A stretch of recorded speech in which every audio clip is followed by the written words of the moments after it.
Itu jawaban dari. Maka di sini Allah katakan rizqan lakum. Rizki itu ma yuntafa'u bihi atau ma yantafi'u bihi al-'abdu. Segala yang bisa dimanfaatkan. Saya ulangi, rizki itu definisi asalnya segala yang bisa dimanfaatkan. Qala an Abi Abdurrahman Abdullah bin Mas'ud radhiyallahu ta'ala anhu. Qala qala Rasulullah sallallahu alaihi wasallam, inna ahadakum yujma'u fi batni ummihi 40 yawman nutfah, rahmukallah. Thumma yakunu mithla dhalika 'alaqah, thumma yakunu mithla dhalika mudghah, thumma yursalu ilaihi al-malak fayanfukhu fihi ar-ruh wa yu'maru bi katbi 40. Yang pertama Quran surah ke-51 ayat 18. Wa fis samaa'i rizqukum wa ma tu'adun. Ayat 22, maaf, 18-nya untuk istighfar, 22-nya untuk rizki. Quran surah 51 ayat ke-22. Wa fis samaa'i rizqukum wa ma tu'adun. Ada ayatnya? Paling kanan agak ke bawah. Wa fis samaa'i rizqukum wa ma tu'adun. Perhatikan cara membacanya. Wa fis samaa'i rizqukum wa ma tu'adun. Ajal. Fa idza jaa ajaluhum la yastakhiruna sa'at. Paling kanan sebelah bawah. Ayyuhan nasu, ada? Kulu mimma fil ardi halalan thayyibah. Maka hukum pertama kata Allah, ya ayyuhan nasu, hai semua manusia. Kalau semua manusia mencakup orang beriman saja atau umum? Artinya semua hamba Allah mendapati hukum yang sama. Kalau Anda ingin mendapatkan rezeki ini, Allah berikan hukum. Apa hukumnya? Kulu. Apa artinya kulu? Makanlah gitu ya. Nah ini yang dimaksud, agak fokus dikit. Ini di ilmu balaghah menggunakan hukum begini, dzikrul ba'di yuradu bihil kullu. Paham? Tidak, baik. Bahasa Indonesianya begini, bahasa Indonesianya sinekdok pas prototo. Paham? Tidak. Disebutkan sebagian mewakili keseluruhan. Paham? Nah itu maksudnya. Ya. Kira-kira kalau kita ingin mengerjakan sesuatu, beraktivitas, bekerja, seringkali kita katakan kan untuk mencari sesuap nasi ya. Bapak mau kemana? Mencari sesuap nasi. Ibu ayah kemana? Mencari sesuap nasi. Padahal mungkin yang dicari satu rice cooker kan? Ya kan? Pakaian, kebutuhan dan sebagainya ya. Baik, itu kan rizki ya. Rizki kan? Baik, maka rizki itu pertama bersanding dengan ikhtiar. Wujud ikhtiar itu adanya aktivitas pekerjaan. Karena itu perhatikan, kata yang mengiringi rizki bentuknya kata kerja. Kulu, ya kerja. Kalau ingin mendapatkan bagian rizki yang telah Allah tetapkan, mesti ada ikhtiar. Kita bergerak-gerak aja, beraktivitas. Yang diniatkan untuk mendapatkan rizki, rizki turun. Persoalannya apakah diturunkan waktu itu ataukah diakumulasikan kemudian nanti ada kehendak Allah menyertainya. Halo, jelas? Jadi sebetulnya rizki itu sederhana. Kalau kita mau bergerak, aktivitas, datang rizki. Ya, Anda lapar, haus. Kalau diam aja nggak akan selesai hausnya. Tapi kalau Anda ke belakang tanya, Pak, maaf saya tuh haus sekali. Keluarlah air minum dari DKM. Ya kan? Tapi saya juga lapar, Pak. Emang Bapak nggak bawa makanan ke sini? Enggak, keluarlah kemudian makanan. Jadi kalau kita mau bergerak, ada itu rizki. Anda keluar tuh. Begitu di perempatan jalan kan orang cuman prit, Anda parkir. Tiba-tiba dengan peluit itu baru keluar sedikit, prit. Kadang dia nggak pakai peluit sekarang itu. Mundur, balas kiri, gitu kan? Kita tanya kenapa emang yang kanan kan sudah dibalas sama yang kiri. Balas kiri, balas jalan. Dengan kalimat gitu aja Anda mengeluarkan uang kan? Kasih oleh Anda 2.000. Makasih Pak. Kasih 5.000. Makasih Om. Ya?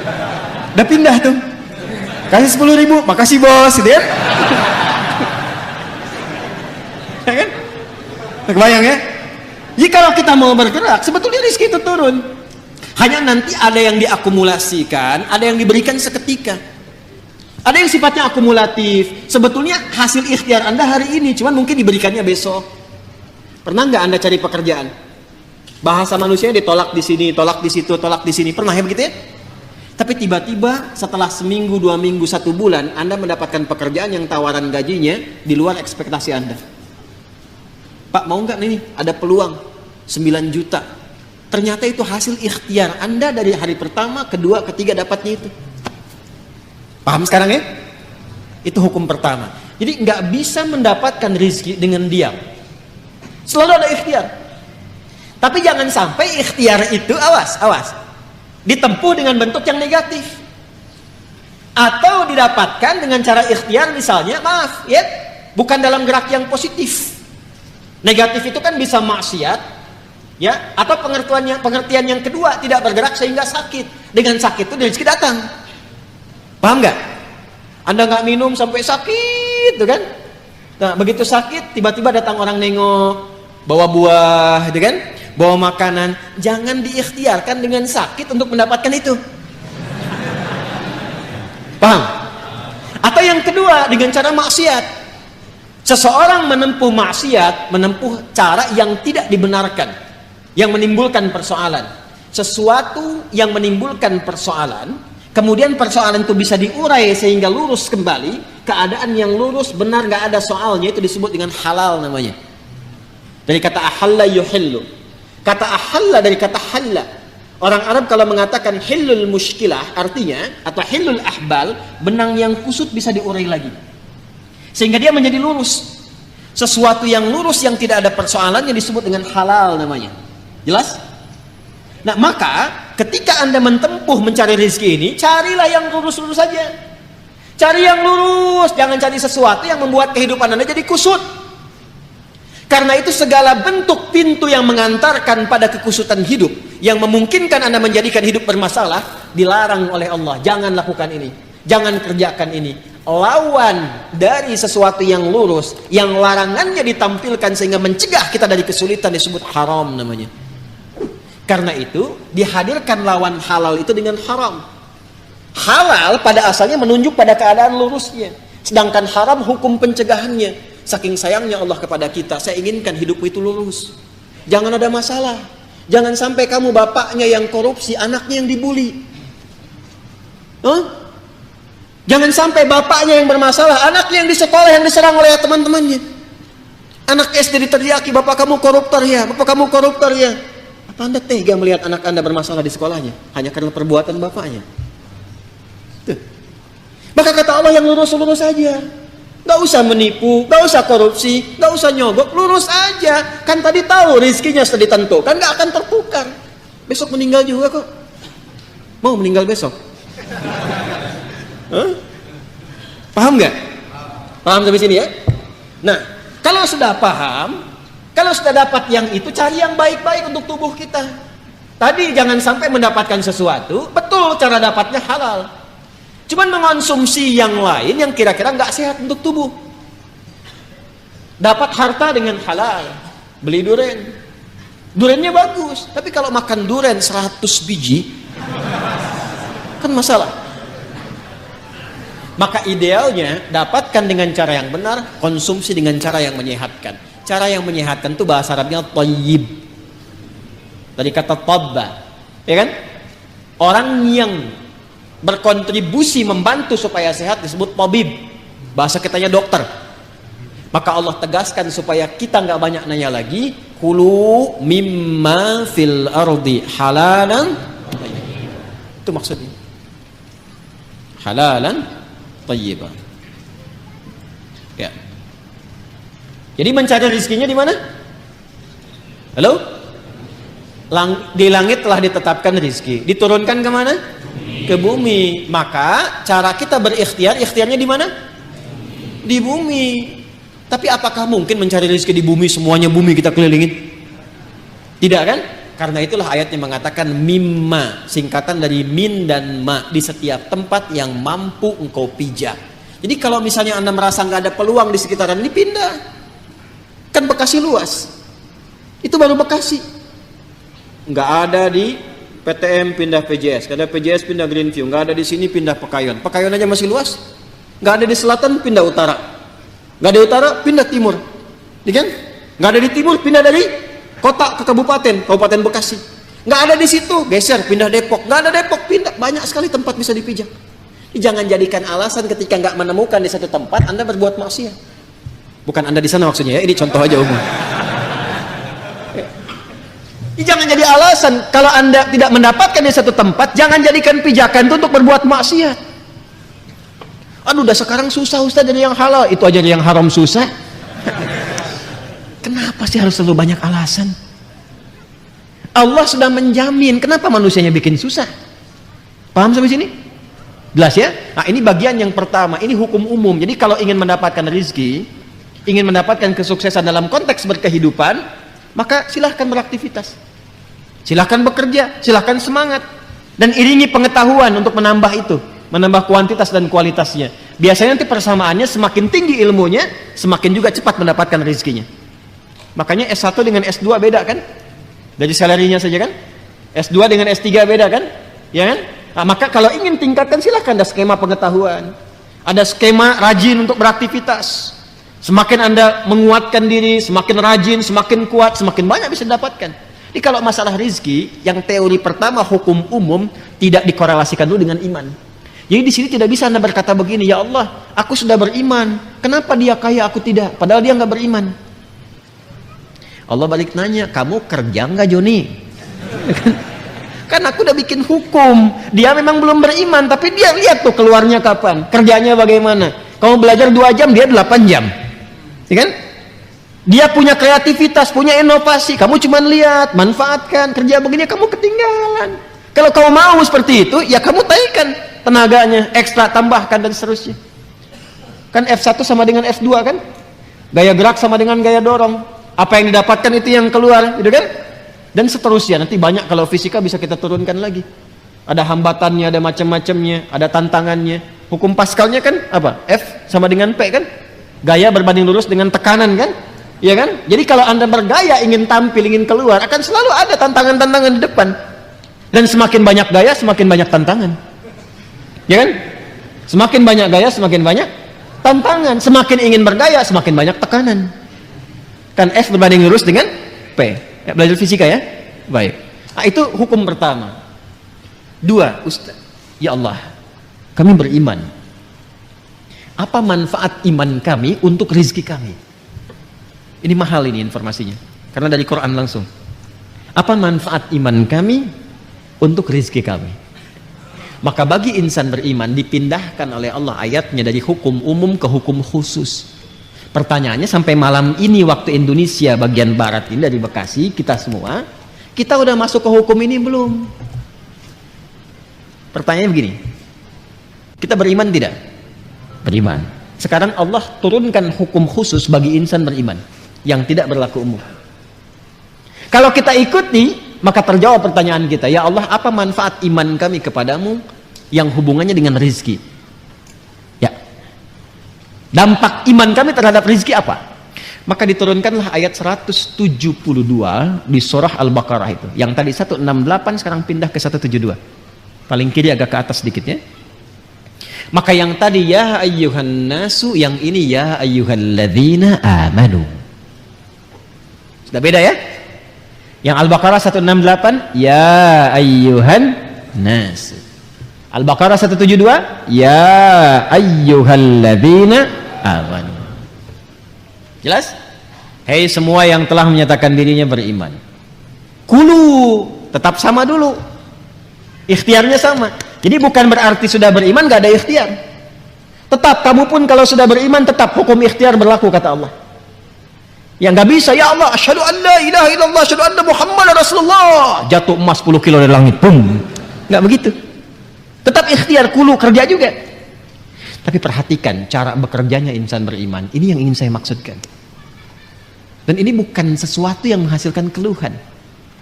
Jadi kalau kita sudah mengerti dan benar-benar beriman, ikuti ayat ini, perhatikan jaminannya. Kulu min thayyibati ma razaqnakum. Fokus ke sini. Al-Baqarah ayat 168, kulu dengan ya ayyuhan nasu kulu mimma fil ard halalan tayyiba, halalan tayyiba. Ya ayyuhan nas. Al-Baqarah 172, ya ayyuhalladzina amanu. Nah, saya highlight ya. Yang ini ya ayyuhan nas, manusia, hukum umum, ini sifatnya universal. Yang ini ya ayyuhalladzina amanu, spesifik untuk insan beriman. Yang ini kulu mimma fil ardi. Yang ini kulu min tayyibati ma razaqnakum. Insyaallah. Fokus baik-baik. Pada hukum umum ya ayyuhan nasu kulu mimma fil ardi, hukum ikhtiarnya dibuat oleh Allah Subhanahu wa taala dengan hukum umum yang rizkinya akan turun berdasarkan dengan kerasnya ikhtiar. Semakin tinggi ilmunya, semakin banyak kerjanya, semakin juga berbanding lurus dengan rizki atau kuantitas rizki yang didapatkan. Jadi kalau kerjanya makin keras, ya kan? Makin kuat, makin disiplin, makin banyak waktunya, maka demikianlah kuantitas rizki makin datang, makin banyak, makin banyak, makin banyak.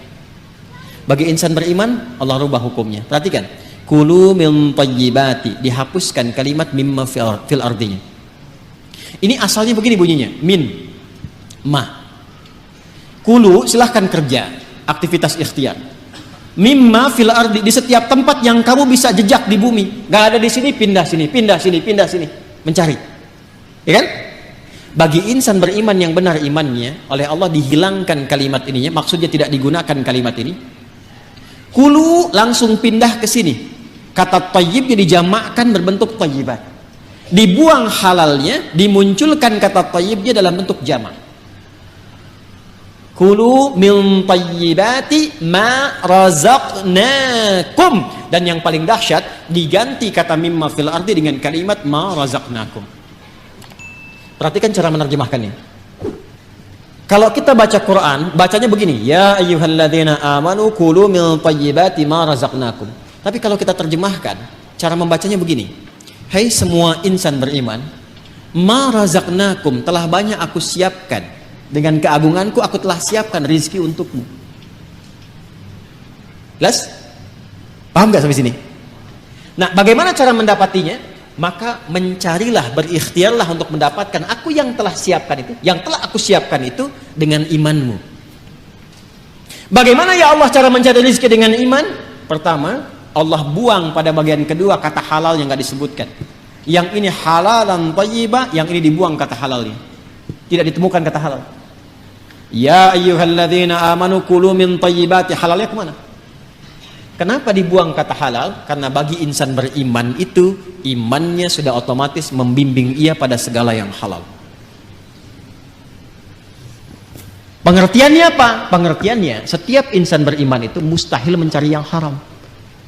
Jadi kalau kita insan beriman selalu terpikir mencari yang halal, itu rizkinya Allah akan dekatkan kepada kita sehingga tidak lelah mencarinya. Itu maksudnya.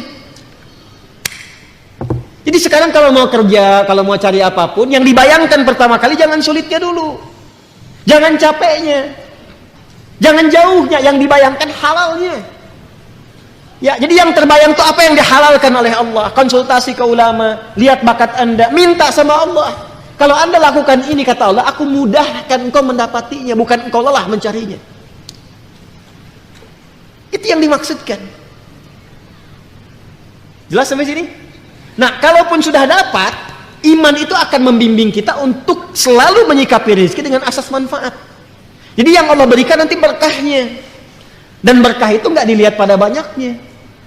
Nggak dilihat pada banyaknya, karena setiap yang berkah itu pasti mengandung manfaat. Di ciri insan beriman itu sudah nggak lelah mendapatinya, lalu nafsunya ditata oleh Allah supaya memanfaatkan apa yang dicari itu, segala yang bermanfaat untuk dirinya saja. Jadi akhirnya dia nggak sibuk banyak berpikir sesuatu, yang penting bermanfaat untuk dirinya, dia dapatkan. Saya beri contoh begini yang paling gampang memahaminya.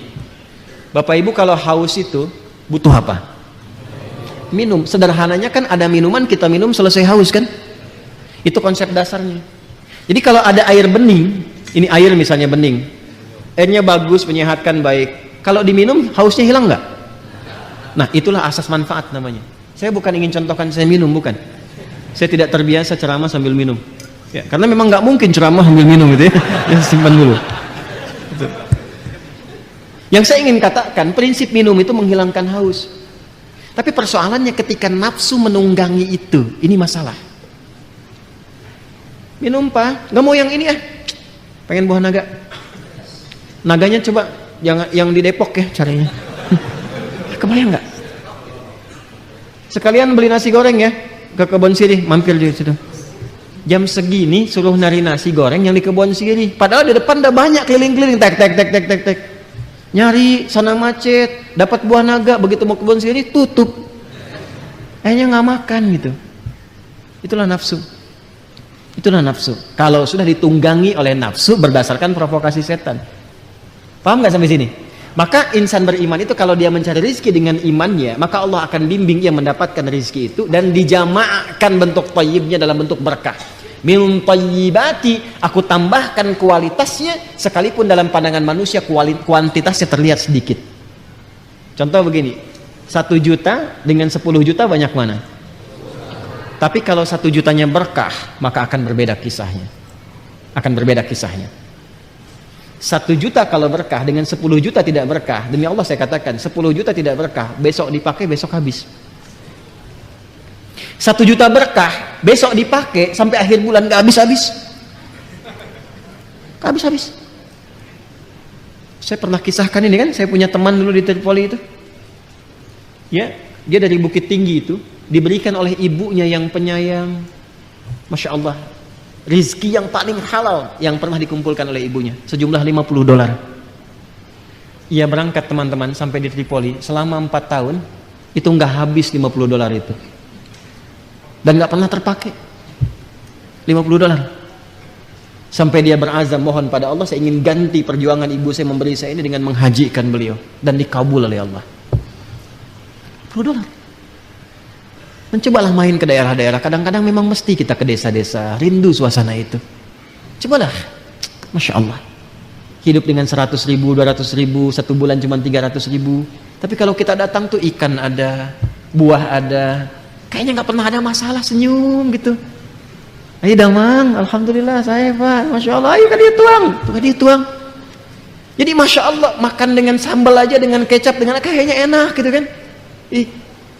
Saya pernah diajak oleh salah satu jamaah itu, satu tempat, beliau punya tempat di Garut.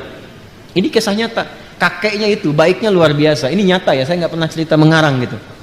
Itu kakeknya punya lahan, selalu ditanami buah-buahan.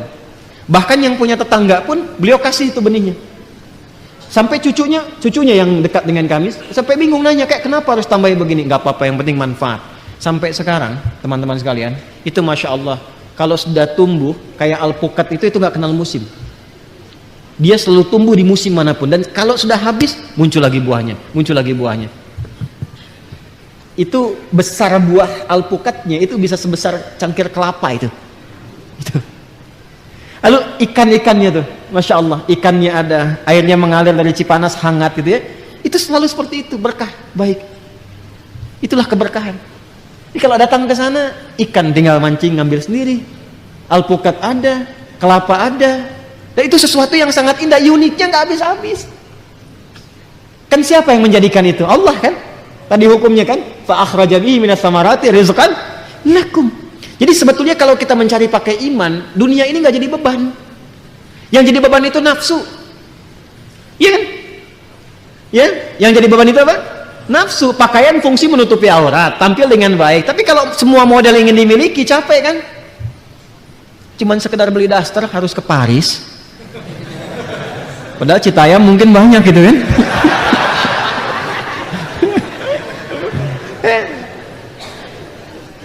Beli tas, ya, beli sepatu, Cibaduyut banyak gitu. Jauh-jauh ke Amerika, begitu pulang dilihat made in Cibaduyut.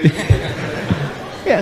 Ya, saya tidak mengatakan harus tidak boleh kesini kesana, bukan. Yang ingin saya katakan adalah kadang-kadang kita harus menempatkan diri, apa yang kita butuhkan itu ini konsumsi. Kalau cuma memenuhi nafsu jadi beban nantinya. Jelas gak? Nah, jadi kalau kita mencari dengan iman, yang pertama dilakukan adalah kita mendekat kepada Allah, lalu Allah akan mendekatkan rizkinya kepada kita sehingga membuat rizki itu mudah didapatkan, bukan kita lelah mencarinya. Jelas? Yang kedua, insan beriman selalu berpikir mencari yang halal dan menjauhi segala yang tidak disukai oleh Allah Subhanahu wa taala. Riba jauhkan, tipu menipu, sogok menyogok jauhkan. Maka ketika itu dijauhkan, keberkahan yang Allah berikan. Baik, saya sempurnakan sedikit ya, sedikit saja. Sekarang kita bertanya, ya Allah, ada shortcutnya enggak? Ya, ada shortcutnya enggak untuk mendapatkan itu? Maka disampaikanlah oleh Al-Quran, diberikan dua jalan yang paling utama. Ini jalan cepat untuk mendapatkan rezeki. Setidaknya ditemukan dua jalan dalam Al-Quran untuk cepat mendapatkan rezeki dari Allah Subhanahu wa ta'ala. Satu, melalui amal saleh. Melalui apa? Amal saleh. Jangan salah ya, amal saleh itu mendatangkan rezeki. Ingat itu, amal saleh mendatangkan apa? Rezeki. Ya. Kumpulan amal saleh itu, kumpulan amal soleh yang pernah saya terangkan disebut takwa namanya jalannya. Jadi kalau Anda bisa menggabungkan iman dengan takwa, itu jalan tercepat untuk mendatangkan rizki, bahkan dari sisi yang tidak kita duga. Jalan cepat mendatangkan rizki, bahkan dari sisi yang tidak kita duga. Lihat ayat tadi, rizki Allah tetapkan di mana tadi? Di langit. Diturunkan kemana? Ketika Anda mampu memadukan iman dan takwa, dibukalah pintu langit dan bumi sekaligus. Kalau tadi kan rezeki di langit kan? Kita hidup di bumi ya, diturunkan dari langit ke bumi kan? Ketika Anda mampu memadukan iman dan takwa, maka dibuka pintu rezeki di langit dan bumi. Itu dalilnya Quran surah ke-7 Al-A'raf ayat 96. Walau anna ahlal qura amanu iman wattaqau, takwa, la fatahna 'alaihim barakatim minas sama'i wal ard. Kalaulah ada satu penduduk negeri, nggak tanggung-tanggung kata Allah, bukan satu dua orang, satu penduduk negeri. Kalau mau nanti, kalau bisa begini ya, ta'lim kita ini harus punya database nih. Nanti berangkat bareng-bareng. Siapa yang dari Tangerang, kumpul bareng-bareng, bikin grup, berangkat sama-sama. Nggak apa-apa. Yang dari Citayam, Bojongkoneng, sini datang sini apa? Cari angkot sini kan, ya kan, belajar ngaji bareng-bareng. Nanti Anda praktekkan di tempat itu, kumpul bareng-bareng, praktekkan, tingkatin iman, tingkatin takwa, ke masjid sama-sama, ibadah sama-sama. Apa yang terjadi? Kata Allah, la fatahna 'alaihim barakatim minas sama'i wal ard. Pintu berkah di langit dan di bumi dibuka. Karena itu kalau sudah takwa, kaidahnya sudah lompat, bukan nas lagi, bukan ya ayuhan nas lagi, bukan ya ayuhan ladina amanu lagi. Sekarang kaidahnya khusus untuk insan muttaqin. Karena itu ketika disebutkan takwa, itu datangnya cepat, bahkan dari sisi yang tidak kita duga. Wa may yattaqillaha yaj'al lahu makhraja wa yarzuqhu min haitsu la yahtasib. Quran surah 65 di akhir ayat kedua sampai awal ayat ketiga. Itu maksudnya. Contoh lain misalnya. Pernah dengar kisah Sayyidah Maryam, Bunda Maria alaihissalam? Apakah beliau kerja? Beliau bisnis? Tidak. Beliau ngajar? Yang beliau lakukan meningkatkan takwa kepada Allah. Apa yang didapatkan saat beliau meningkatkan takwa kepada Allah? Lihat Quran surah ketiga Ali Imran ayat 37. Paling kiri sebelah bawah pojok. Quran surah 3 Ali Imran ayat 37. Fataqabbalaha rabbuha biqabulin hasanin wa anbataha nabatan hasanan wa kaffalaha Zakaria.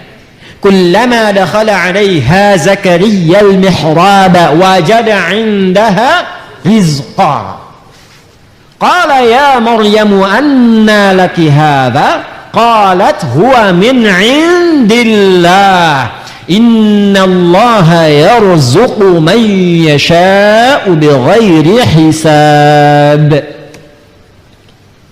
Maka Allah menerima ikhtiar orang tua Maryam itu, yaitu Imran dan Hannah. Nah, ini yang ingin saya sampaikan di puncak kajian kita malam hari ini. Ternyata ada rizki yang Allah berikan kepada anak dari ikhtiar orang tua. Nanti lawannya ada rizki yang Allah berikan kepada orang tua dari ikhtiar anak. Yang dari orang tua ke anak ada di Al-An'am, Quran surah ke-6 ayat 151. Yang dari anak ke orang tua di Al-Isra surah 17 ayat 31. Nanti kalau sudah sampai ayatnya kita detil ngajinya. Kan baru di Al-Baqarah ayat 22 kan? Ya. Kalau di Al-An'am di pertengahan ayatnya, cepat karena waktunya terbatas, ayat 151, Quran surah ke-6 ayat 151 berbunyi begini, langsung saja ke tengahnya ya. Nahnu narzuqukum wa iyyahum. Wala taqtulu auladakum min imlaq, ya. Kemudian nahnu narzuqukum wa iyyahum. Di Al-Isra, Quran surah ke-17 ayat 31, ayatnya berbunyi nahnu narzuquhum wa iyyakum wala taqtulu auladakum khasyata imlaq. Ada? Ya, nahnu narzuquhum ini nahnu narzuquhum wa iyyakum. Yang ini rezeki yang Allah berikan pada orang tua ngalir ke anak. Yang ini rezeki yang Allah berikan ke anak, dampaknya ke orang tua. Pada yang pertama itu yang umum. Rezeki yang Allah berikan pada orang tua ngalir ke anak. Bapak kerja, yang makan siapa? Anak kan? Ya kan? Bahkan istri dapat kan? Uang istri, uang suami, uang istri. Gitu. Tapi kan istri dan suami mengolah, anak-anak dapat makan kan? Yang kerja ayahnya, yang ngolah ibunya, yang makan anaknya. Itu yang dimaksudkan yang pertama, Al-An'am itu ayat 151. Jadi jangan takut kalau diberikan keturunan, jangan takut kehilangan rezeki, jangan takut gak bisa makan. Ini sejak peristiwa zaman jahiliyah itu, kalau melihat anak misalnya dikaruniai oleh Allah, tambah anak, dia takut gak bisa makan, dia bunuh. Tapi ayatnya turun dengan sifat umum, seakan memberikan kesan, bukan hanya sekarang, mungkin nanti akan ada yang berpikir sama. Jangan sampai terjadi orang tua membunuh anak atau bahkan bunuh diri karena takut tidak mendapatkan rezeki. Tidak, kata Allah, aku telah siapkan skemanya. Jelas? Hati-hati nih. Kalau ayatnya disebutkan pasti terjadi. Ada orang tua sembarangan buang anak. Na'udzubillahi min dzalik. Ditemukan anak bahkan di dekat tumpukan sampah, dekat selokan, di kamar mandi dan sebagainya, tidak bertanggung jawab. Ya. Bahkan ada yang tega kemudian ngajak anak bunuh diri dan sama-sama dan sebagainya. Karena takut tidak dapat makan, takut miskin, takut fakir dan sebagainya, maka turun ayat. Makanya iman itu membantu kita untuk kuat. Demi Allah saya katakan, kalau Indonesia ini tidak dikaruniai mayoritas penduduknya dengan keimanan, mungkin sudah banyak hal yang tidak bisa kita tahan.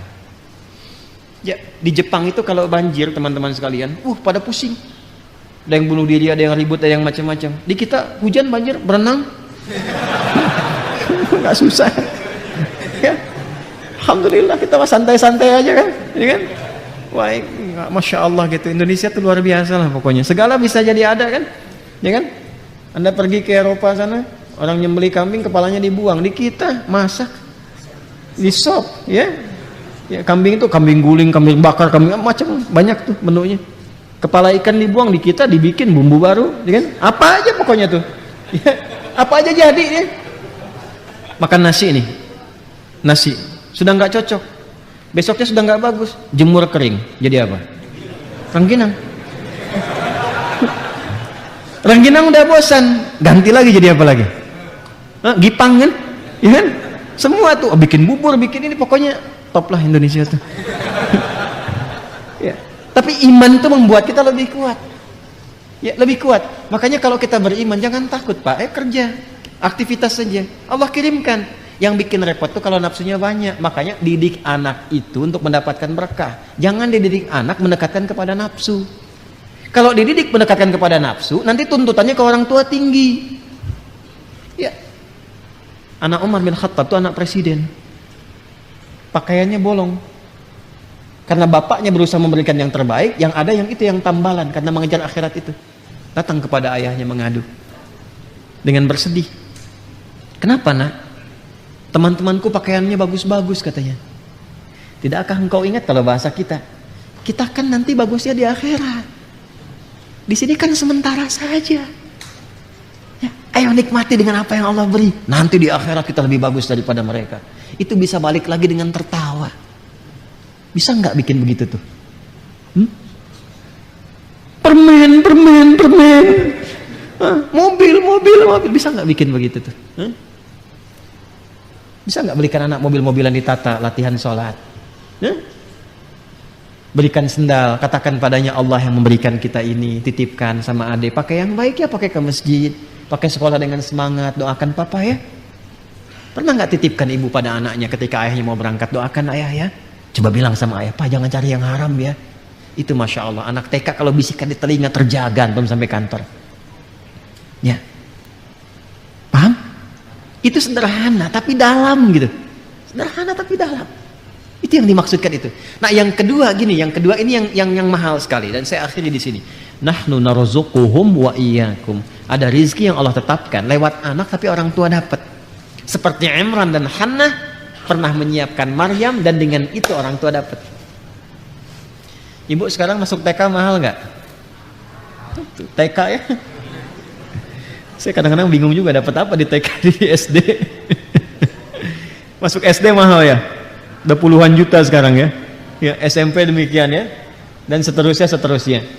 Mau saya kasih rumus gak di Quran yang murah? Mau? Baik ya.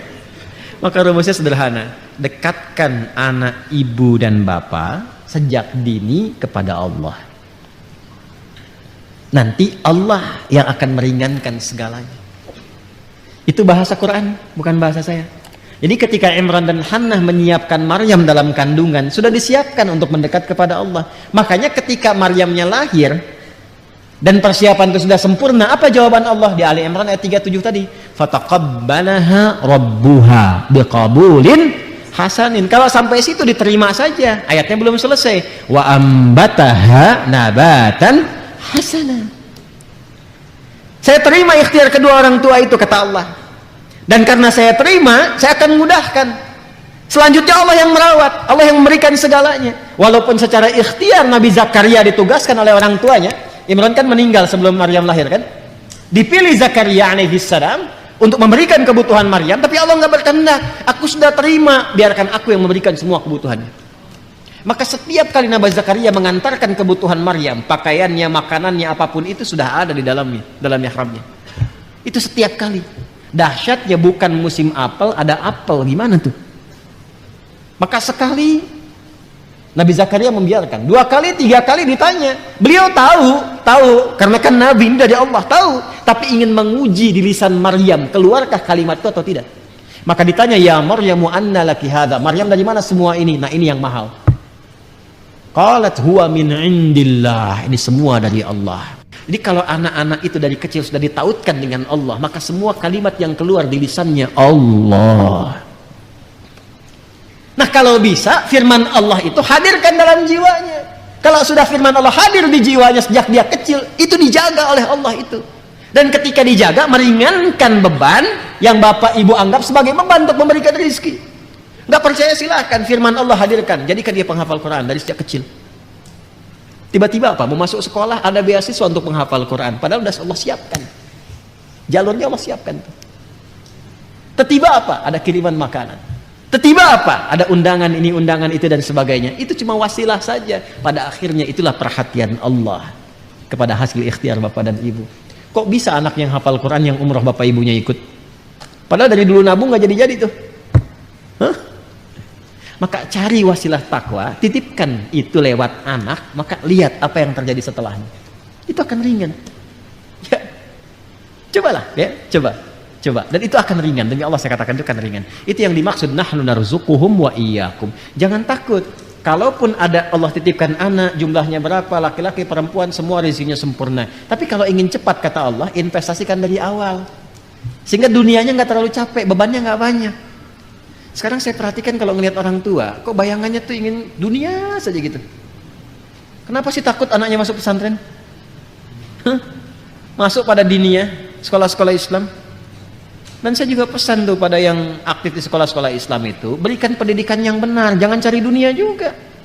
Masa namanya sekolah Islam yang cari dunia? Bayaran mahal-mahal, ngaji Quran nggak bisa. Itu bukan sekolah Islam namanya. Ajarkan sholat dengan benar, ajarkan Quran dengan benar, jangan cari profit dunia.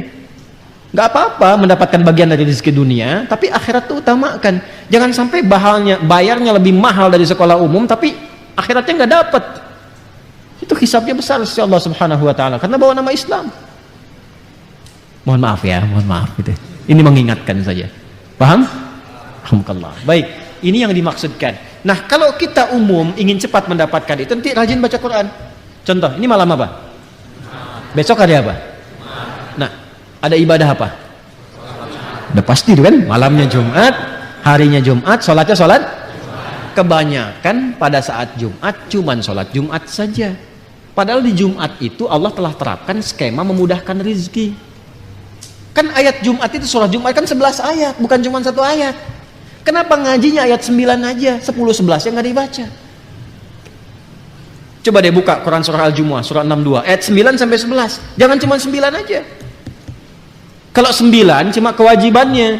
Ya ayyuhalladzina amanu idza nudiya lis-salati min yaumil jumu'ati fas'au ila dzikrillahi wa dzarul bai' dzalikum khairul lakum. Baik. Teruskan, jangan cuma sampai sini. Fa idza ayat 10, fa idza qudiyatis salatu. Tuh. Itu skema ikhtiarnya. Ya, fantashiru fil wabtaghu min fadlillah. Tahan sampai situ dulu. Ayat 11 yang baca. Itu bagian rizkinya. Ikhtiar ayat 10, rizkinya ayat 11. Wa idza ra'au tijaratan aw lahwan faddu ilaiha wa tarakuka qa'ima. Qul ma indallahi khairum minal lahwi wa minat akhiri. Wallahu khairul raziqin. Kan ayat 11 ditutup dengan kalimat Allah yang terbaik yang memberikan rizki. Apa kaitan Jumat dengan rizki? Jadi ternyata datang Jumat itu bukan hanya duduk mendengarkan khutbah, kadang-kadang ngantuk, sholat, lantas pulang. Bukan cuman itu. Memang kalau begitu gugur Jumatnya, kewajiban gugur. Tapi fadilah Jumat yang banyak gak dapet. Apa yang diantara yang banyak itu? Ternyata ada kaitan dengan kemudahan rizki. Kata Allah tuh kalau Anda datang Jumat, kenalan. Siapa yang duduk samping kanan kiri Anda itu? Ya, berkenalan. Setelah itu apa? Saling mengisi dalam kebaikan. Sebelum menyebar tuh tanya-tanya dulu. Anda mahasiswa, sedang ada tugas apa? Kenalan, mungkin ketemu dosen pakar tertentu, dibantu. Anda sedang cari peluang, belum punya pekerjaan. Mungkin yang datang itu yang bos perusahaan tertentu, sedang cari peluang macam-macam. Anda sakit, belum bisa berobat, mungkin ketemu dokter. Itu kan rezeki. Ke rumah sakit baru daftar udah bayar, ketemu dokter langsung kasih resep. Kadang-kadang saya anterin ke rumah obatnya. Indah kan? Makanya nggak pernah terjadi kalau Jumatan di masa Nabi kecuali semua selesai kebutuhannya. Jumat itu Jumat solusi. Makanya disebut Jumat. Jumat itu bukan cuma kumpul. Kalau kumpul di lapangan juga kumpul. Halo? Di SCBD kumpul tuh. Di stadion kumpul. Lu apa bedanya dengan Jumat? Halo? Kenapa saya sebut SCBD jadi pada ketawa? Ya. Jumat itu kan seakar dengan kata al-jam'u, sifatnya Jum'ah. Yang kumpul al-mujtama' al-islami. Yang dibahas as-syu'unul ijtimaiyah. Ya artinya apa? Datang, duduk, kenali siapa yang datang, kemudian setelah itu perhatikan semuanya. Itulah Jum'ah. Ya kalau dapat begitu, ibadahnya enak, nyambung dengan Allah, diberikan akses, rizki dapat. Makanya kata Allah kalau udah dapat akses begitu, menyebar kalian setelah Jumat. Cari keutamaan yang telah Allah titipkan.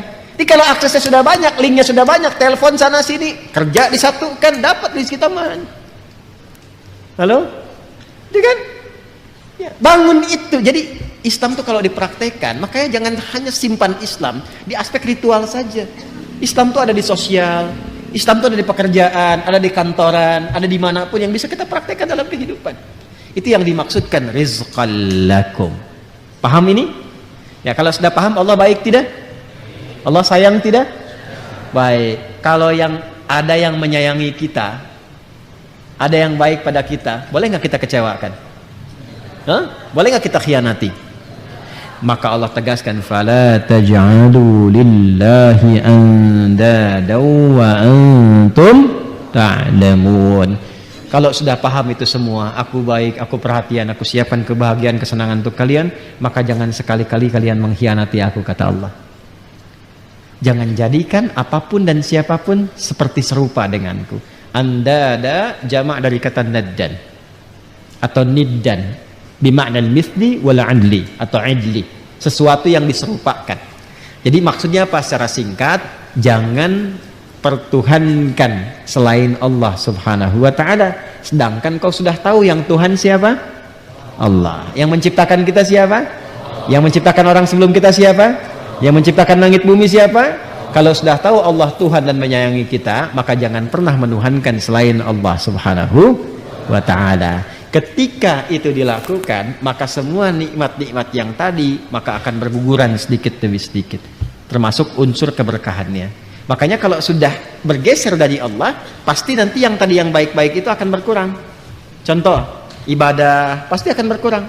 Semakin jauh dari Allah, semakin menipis ibadahnya. Apakah pelaku maksiat masih rajin sholat? Belum tentu. Apakah koruptor itu tiap hari ke masjid? Belum tentu. Pokoknya kalau dia bermaksiat, berjauh dari Allah, ibadah pasti menurun. Sudah pasti itu. Nanti hartanya pun bisa banyak, tapi berkahnya kurang. Karena Allah itu kalau sudah sayang pada hamba yang beriman, yang diberikan berkah kan, tadi kan, berkah ya. Nah kalau orang sudah bermaksiat, berkah akan berkurang. Bahkan mungkin hilang. Karena hilang yang muncul nafsu. Karena nafsu yang muncul, yang diinginkan selalu banyak. Bahkan nggak sadar kalau dia sudah dapat banyak. Maka yang ditempuh apa? Akumulasi maksiat. Dia tuh sadar dia sudah kaya, hartanya banyak, masih korupsi juga, masih nipu juga, ya, masih lebih daripada hewan. Itu sapi makan rumput, dia makan aspal. Itu aspal harusnya 20 cm, cuma 5 cm itu. Ada yang makan batu, nih. Paham sampai sini? Maka kalau ada orang hamba sudah tahu Allah Tuhan, menjauh dari Allah, maka otomatis tadi yang taat menurun, ibadah menurun, maka maksiat berlanjut, berkah menurun, maka yang terjadi nafsu yang naik. Ini yang menjadikan kehidupan di bumi tidak seimbang, tidak stabil. Kalau sudah nafsunya naik, keinginan menghancurkan tinggi. Ini yang menjadikan orang-orang yang tidak kenal agama itu dekat pada aspek-aspek yang negatif. Kalau punya teknologi ingin monopoli, punya senjata ingin menghancurkan, punya ini, punya itu ingin mendominasi. Pada akhirnya meninggal juga. Dia tidak sadar meninggal dalam kefakiran. Dan apa yang dia kumpulkan tidak dia dapatkan kenikmatannya. Paham sampai sini?